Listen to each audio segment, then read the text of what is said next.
মাননীয় স্পিকার, আপনি আমার বাবার কলিগ ছিলেন। 2 মিনিটের মধ্যে বক্তব্য শেষ করেন। 2 মিনিটে কি হবে? Yes please. 5 মিনিট দেন। 2 মিনিট তো অনেক টাইম। আচ্ছা 3 মিনিট, 3 মিনিটে শেষ করেন। জি 3 মিনিট। হ্যাঁ 3 মিনিট। জি, আমার বাবা আপনার সঙ্গে এমপি ছিলেন 79 সালে, 91 সালে। আমার বাবার মৃত্যুর পরে রোড অ্যাক্সিডেন্টে উনি মারা যান 94-এ। আমি 95 জানুয়ারিতে প্রথম এমপি হই ছাত্র অবস্থায়। এরপরে আমার রাজনীতি শুরু। মাননীয় স্পিকার, এই রাজনীতি করতে গিয়ে বহু চড়াই উতরাই পেরোতে হয়েছে। আমি 7 বার এই দল থেকে নমিনেশন পেয়েছি, 4 বার এমপি হয়েছি। যদিও সময়কাল প্রথম একবার শুধু পূর্ণ সময় মেয়াদে এমপি ছিলাম, বাকি সময় স্বল্প সময়ের। মাননীয় স্পিকার, আমার আজকের যে বাজেট, এই বাজেট নিয়ে আমরা অনেক আলোচনা সমালোচনা শুনেছি। যে যার অবস্থান থেকে আলোচনা করেছেন। সরকারি দল সরকারি দলের মতো আলোচনা করেছেন, বিরোধী দল বিরোধী দলের জায়গা থেকে বিরোধিতা করেছেন, অর্থনীতিবিদরা আলোচনা করেছেন, টকশোতে আলোচনা হয়েছে, ব্যবসায়ীরা আলোচনা করেছেন, দেশের বাইরেও কিছু ইউটিউবার কিছু নেগেটিভ আলোচনা করেছেন আমরা লক্ষ্য করি। কিন্তু এবারের বাজেট। মাননীয় সদস্য 2 মিনিটের মধ্যে বক্তব্য শেষ করেন। 2 মিনিটে কি হবে? Yes please. হবে। মাননীয় স্পিকার 5 মিনিট দেন। 2 মিনিট তো অনেক টাইম।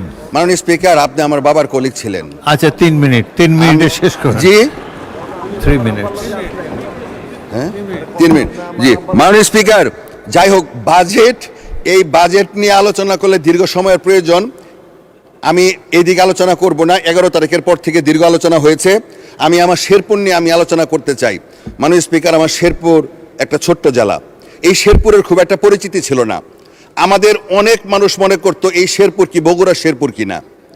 এই শেরপুর জেলা হিসাবে পরিচিতি পেয়েছে অল্প সময়ের হলো। মাননীয় স্পিকার, আমার মহারশী নদী, সোমেশ্বরী নদী, চীনের যেমন দুঃখ ছিল হোয়াংহো, আমার এলাকার দুঃখ এই 2টা নদী। এই 2টা নদী একটু বন্যা হইলেই, পাহাড়িয়া ঢল হইলেই এই নদী 2টা পার ভেঙে যায়। হাজার হাজার একর ফসলের জমি নষ্ট হয়ে যায়, ঘরবাড়ি নষ্ট হয়ে যায়, গরুর খামার নষ্ট হয়ে যায়, মুরগির খামার নষ্ট হয়ে যায়। আমার এলাকার মানুষ দরিদ্র সীমার নিচে বসবাস করে। মাননীয় স্পিকার, আমার এই নদীগুলির স্থায়ী বাদ করা খুবই জরুরি।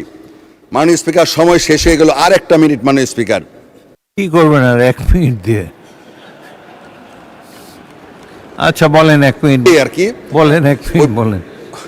জি মাননীয় স্পিকার, যাই হোক, আমার এলাকার যে সমস্যাগুলি দেখেন। মাননীয় স্পিকার, এই মেঘালয়ের পাদদেশে অবস্থিত আমার এলাকা।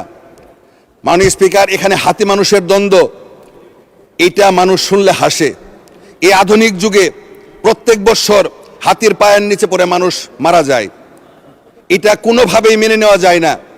মাননীয় স্পিকার, এই হাতি মানুষের দ্বন্দ্ব, এটার জন্য আমাদের পরিবেশ বনমন্ত্রীর উদ্যোগ গ্রহণ করা প্রয়োজন। 17 বছর কোনো কাজ হয় নাই।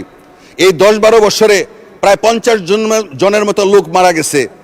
বহু আবাদি ফসলি জমি ফসল পাকার পরে এই হাতির খাদ্য না থাকার কারণে এই ধান ক্ষেতের ধান তারা খেয়ে ফেলেছে। বহু বাড়িঘর তারা ধ্বংস করছে। মাননীয় স্পিকার, এই হাতি সংরক্ষণ প্রকল্প আছে, এই প্রকল্পের টাকা বৃদ্ধি করা হোক।